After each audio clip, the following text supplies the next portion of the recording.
वर्तमान जानिबा एक रेवोलाइजर किपरि व्यवहार करिवे। इनहेलर डिवाइस व्यवहार करबा बहुत सहज। केवल एही सरल पदक्षेप गुडी को मन रखंतु। खोलंतु, सन्निवेश करंतु, बंद करंतु एवं निश्वास नियंतु।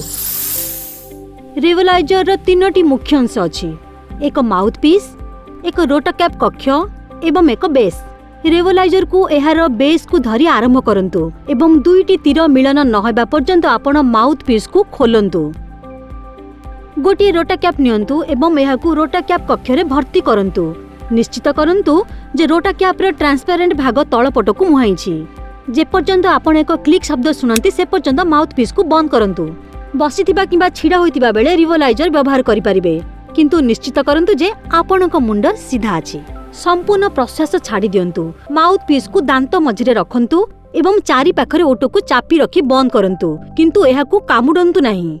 पार्टीरु जेते द्रुत एवं गभीर भाबरे निश्वास नै पारिबे नियंतु।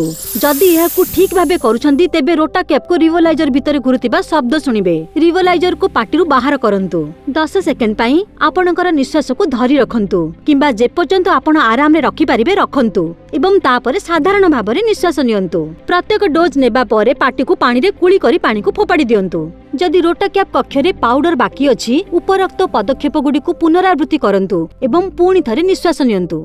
प्रतिथर व्यवहार करिबा परे दुईटी तीर मिसिबा पर्यंत माउथ पीस को खोलंतु एवं खाली रोटाकैप को फोपाडी दियंतु। माउथ पीस को बंद करंतु एवं उत्तम स्वच्छता पई रिवोलाइजर को प्रदत्त थळी रे रखंतु। रिवोलाइजर व्यवहार करिबा बहुत सहज नुहे कि, केवल सरल पदक्षेप गुडी को मन रखंतु। यह व्यवहार करिबा को सहज हेबो। खोलंतु, सन्निवेश करंतु, बंद करंतु एवं निश्वास नियंतु। एठारी किछि महत्वपूर्ण निर्देशावली दिया जाइछि। सुगम भाबे कार्य सुनिश्चित करबा को सप्ताह रे अति कम रे थरे रिवोलाइजर को सफा करंतु। माउथ पीस एवं रोटाकैप कक्ष को स्वच्छ प्रवाहित पानी रे धोई दियंतु एवं ताकू पवन रे सुखिबा को दियंतु। प्रति 6 मास परे एक नूतन रिवोलाइजर व्यवहार करबा को परामर्श दिया जाउछि। उत्पाद रेफर पैक इंसर्ट विषय रे अधिक सूचना पई लॉगिन करंतु breathefree.com किंबा आपण 987 333 5577 रे कॉल करि परिबे।